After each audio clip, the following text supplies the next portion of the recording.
All right, so we're gonna do the same exact thing that we just did on the reformer, but we're gonna do it on the mat.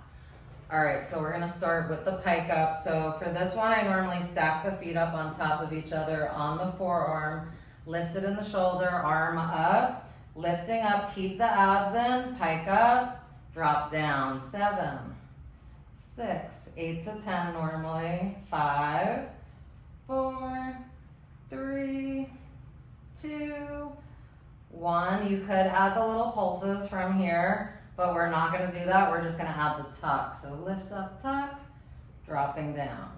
6, 5, 4, 3, 2, last one, resting.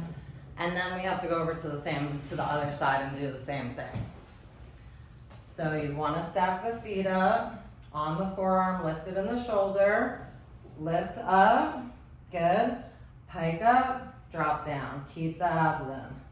6, 5, 4, 3, 2, last one. You could always add the pulses if you're feeling it, but we're gonna just pike up, tuck, arm back up.